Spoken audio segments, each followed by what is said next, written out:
What if everything in your life looks successful, but something within you is slowly fading? From the outside, life can appear complete: progress, comfort, achievement. Yet success in the world does not always reflect the state of the soul.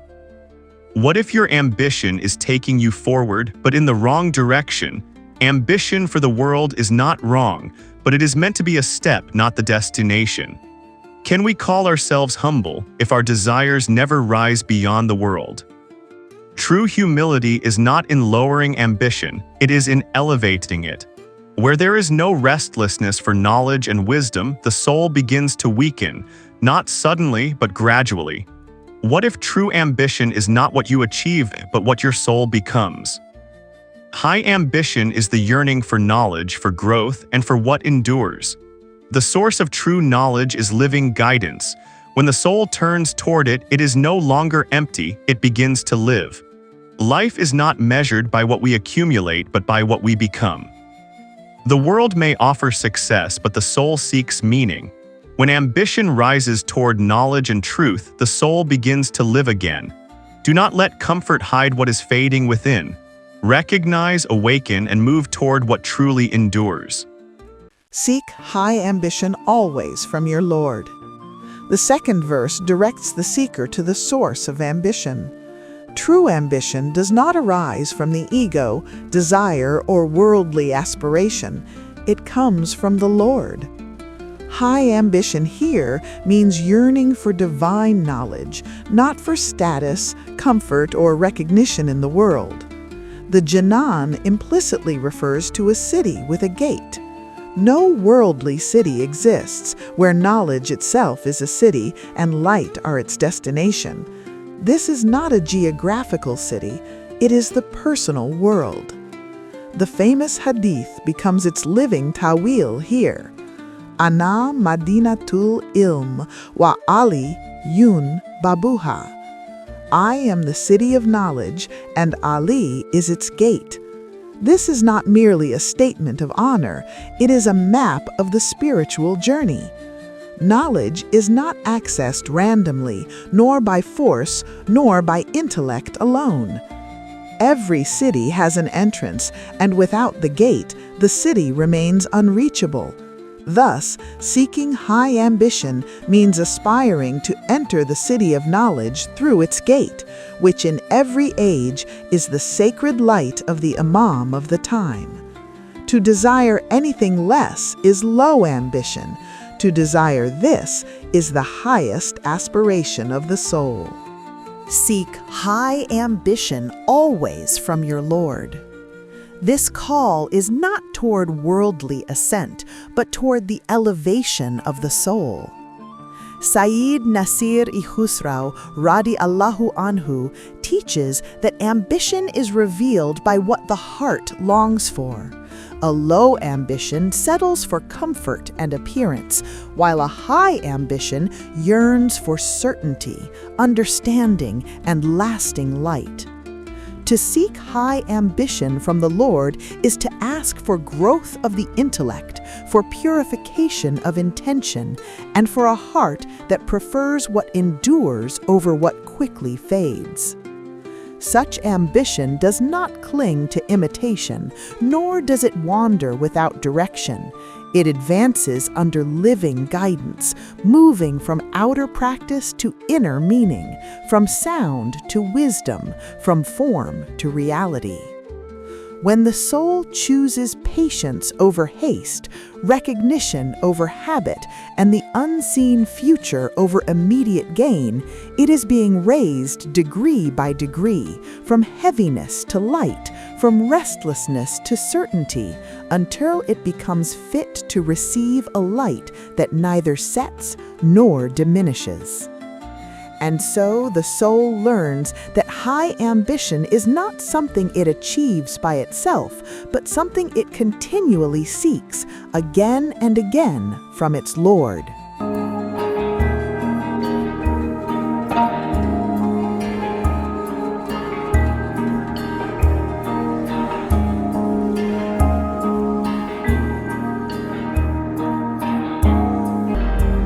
Put सी सदा ही मक्की आली को तलब पर तखील कर गई ना कर तेज चला चल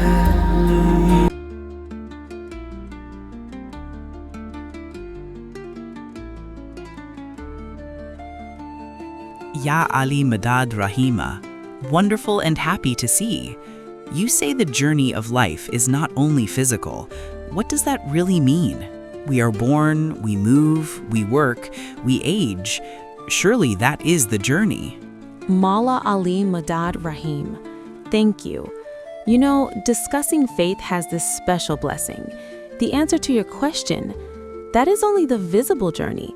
The body travels through time and space, but the real journey happens within the personal world, the inner realm of the soul and intellect.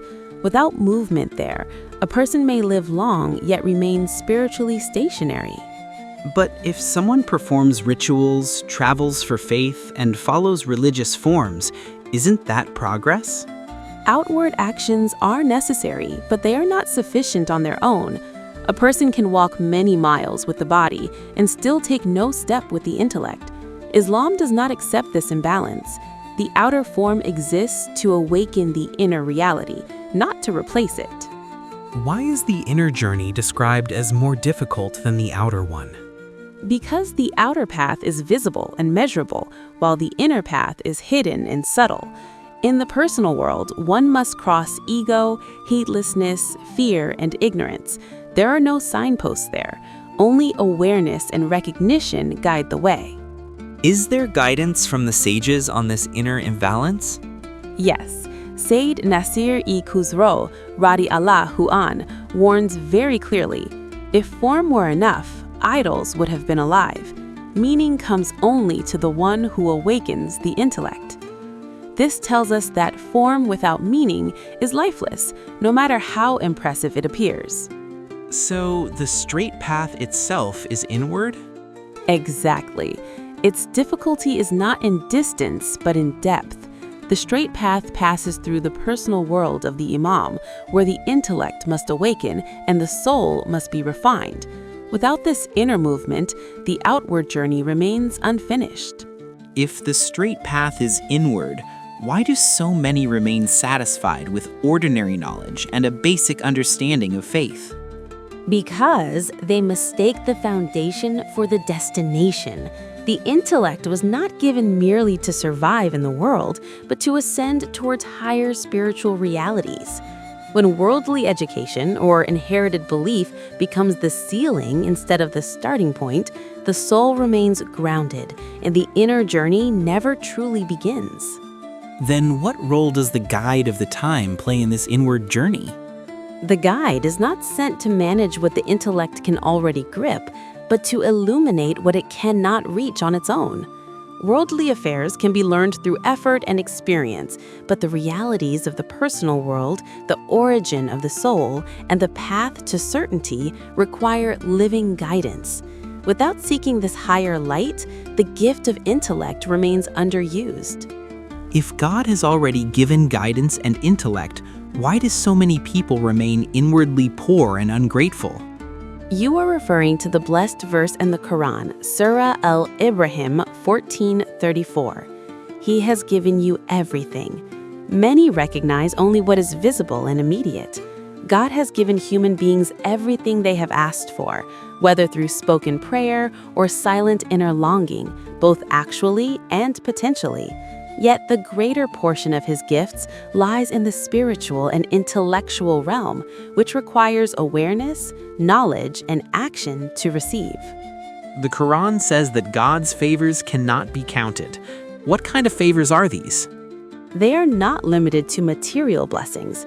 The most abundant favors are those conditional upon knowledge and action, intellect, guidance, recognition, and the capacity to ascend inwardly. These are continuous and immeasurable, far exceeding what can be listed or quantified. Then why does the verse describe human beings as unjust and ungrateful? Because injustice here is not a lack of possessions, but a failure to use what has already been given. When a person neglects the intellect, ignores guidance, and remains distant from attainable spiritual and intellectual bounties, they wrong themselves and show ingratitude toward the giver. So ingratitude is not just denial, but neglect? Exactly. To possess the capacity for higher knowledge, yet remain satisfied with the lowest level of understanding, is extremely ungrateful.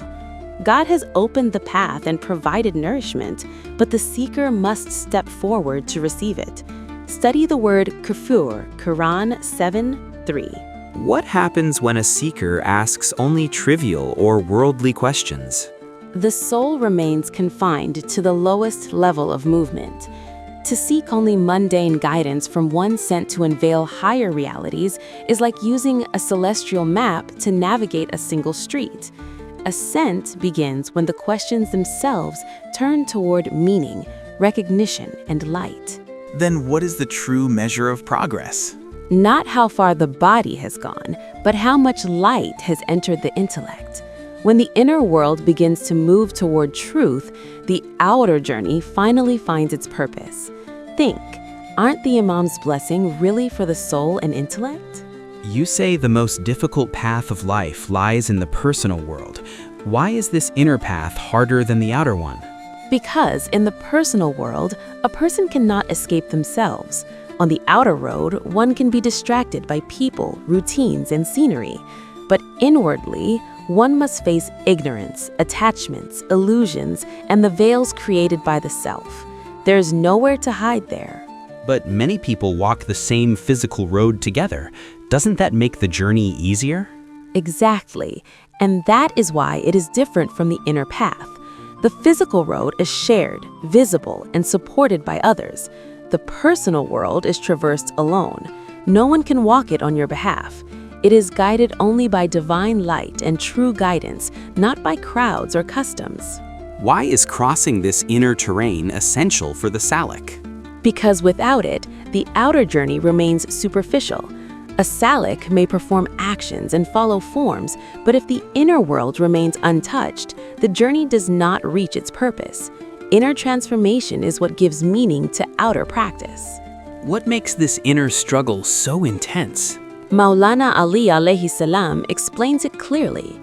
Your greatest enemy is the self that dwells between your two sides. The struggle is not against the world outside, but against the lower self that resists truth and clings to false comfort.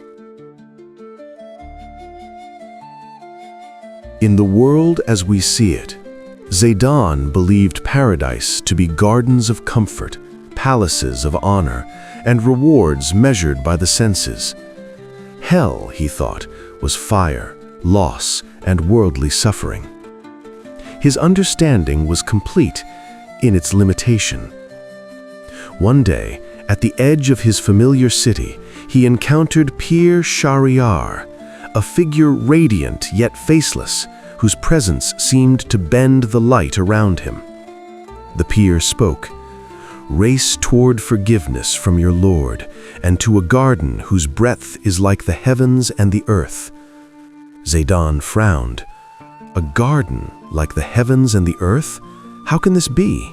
I already know gardens and palaces and pleasures." The Pir remained silent, only gesturing toward a floating gateway of shimmering light.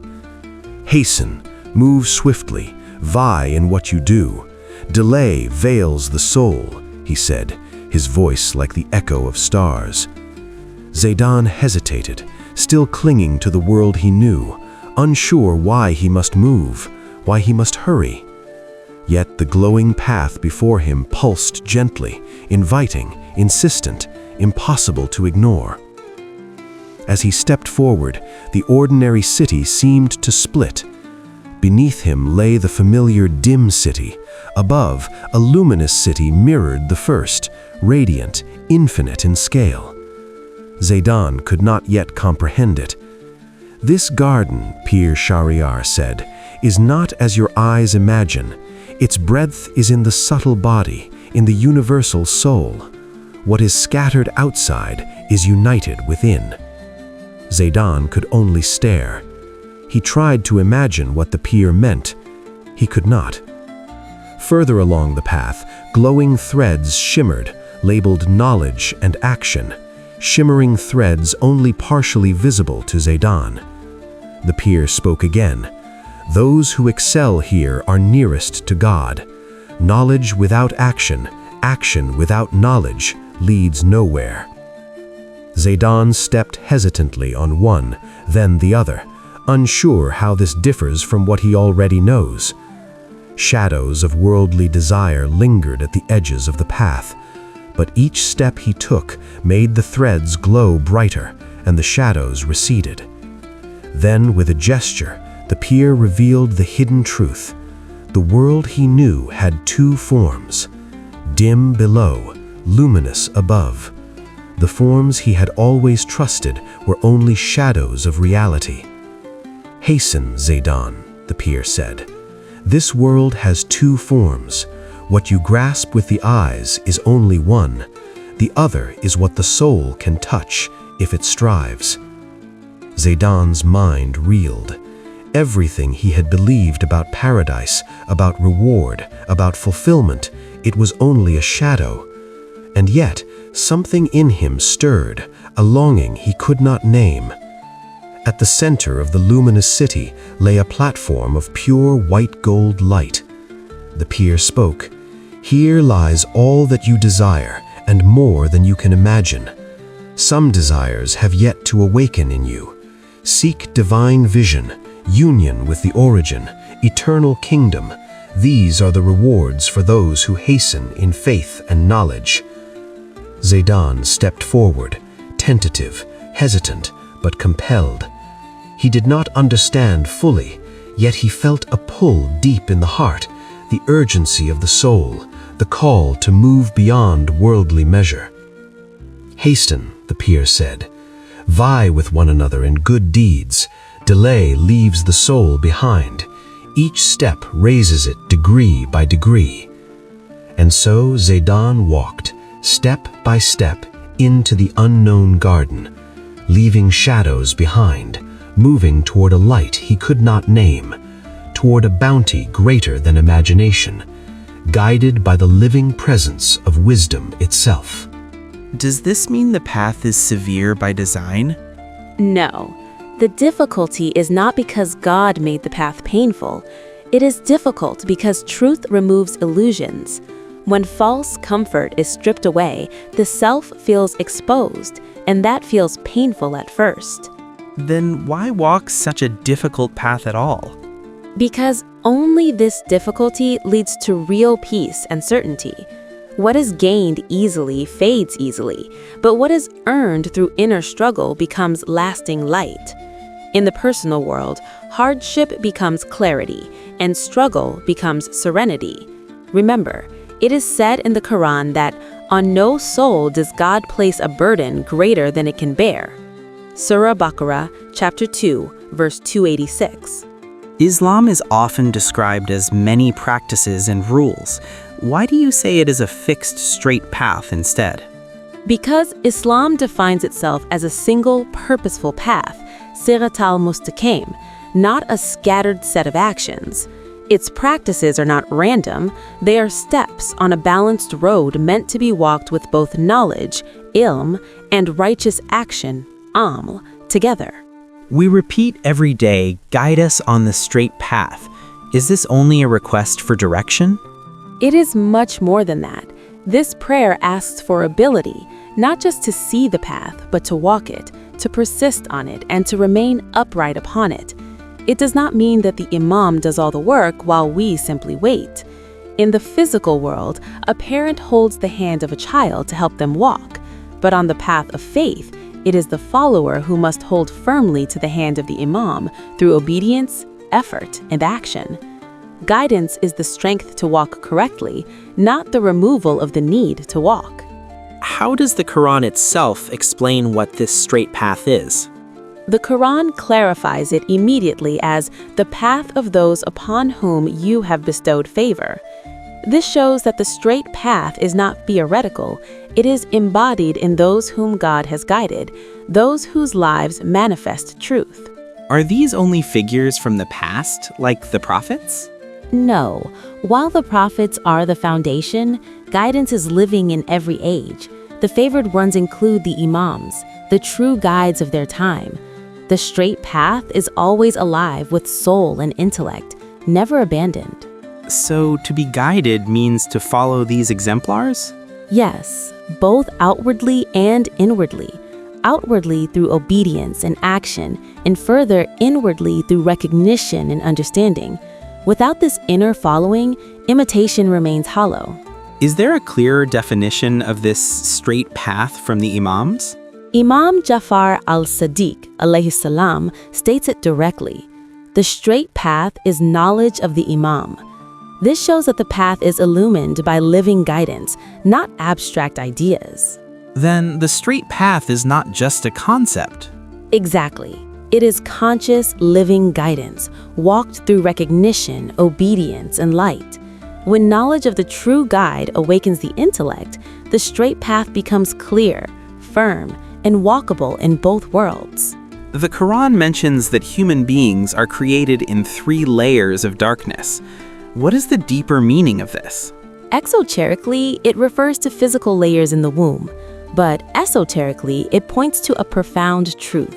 The human being begins existence deprived of 3 essential lights: bodily light, spiritual light, and intellectual light. Birth removes only one of these darknesses. You mean that even after birth, a person is still in darkness, or maybe even blind? Yes, this reference is in Surah Zumar, chapter 39, verse 6. When the body is born, it encounters the light of the sun, so bodily darkness is lifted, but spiritual and intellectual darkness remain. They do not disappear automatically with age, education, or worldly experience. Why don't spiritual and intellectual darkness fade on their own? Because they require guidance and inner awakening. Just as the eye needs light to see, the heart and intellect need divine light to recognize truth. Without teaching, recognition, and right guidance, a person may live in daylight, yet remain inwardly blind. Isn't knowledge enough to remove this darkness? Ordinary knowledge can inform the mind, but it does not necessarily illuminate the heart. Information alone cannot awaken the soul. Spiritual and intellectual light come through guided understanding, not mere exposure to facts. So the light of the sun is limited? Precisely. The sun can illuminate the earth, but it cannot illuminate the heart. External light reveals forms. Inner light reveals true nature of the soul. One works on the eyes, the other on the soul. How is this inner light described by the sages? Maulana Rumi expresses it beautifully. The sun that lights the world sets each evening, but the sun of the heart, if it rises, never sets. This inner sun is enduring. Once awakened, it continues to guide beyond this world. This is one example of the true love for the Imam. Then the real journey is from darkness to this inner light? Yes. Human life begins in layers of darkness and finds its purpose in illumination. When spiritual and intellectual light rise within, the human being truly comes into existence, not just as a body, but as a conscious soul. We live under the sun and see everything clearly. Why does the text say people can still be inwardly blind? Because the light of the sun belongs to the physical world. It removes bodily darkness and allows us to see forms, colors, and roads. But spiritual sight belongs to another order of light, one that does not come from the sky. Is this distinction mentioned in the Quran? Yes, very clearly. The Quran in Surah Hajj, chapter 22, verse 46, says that blindness is not of the eyes, but of the hearts within the chests. This shows that a person may have perfect eyesight and still lack inner vision. Then what exactly is spiritual and intellectual light? It is the light that enables meaning through studying the Quran, not just sight. It comes through esoteric luminous knowledge, deep reflection, recognition of divine guidance, and following the rightly guided. This light awakens the intellect and gives the heart direction. Can a person function in the world without this inner light? They can function outwardly, but they remain unstable inwardly. Such a person may walk confidently in worldly matters, yet stumble endlessly when it comes to purpose, truth, and ultimate meaning.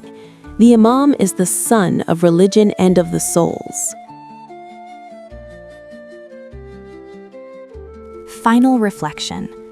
We come into moments of guidance for a reason.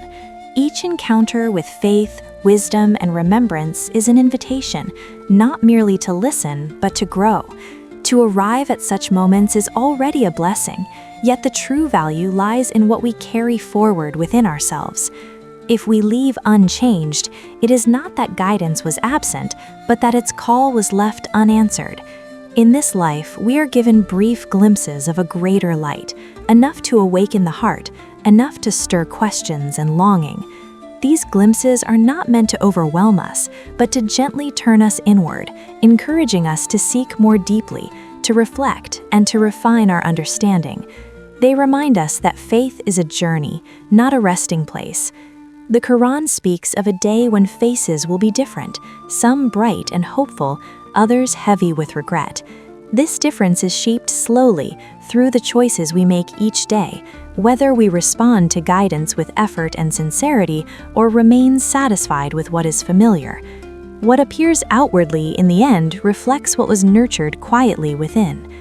Iman is meant to grow, and the heart is meant to be polished.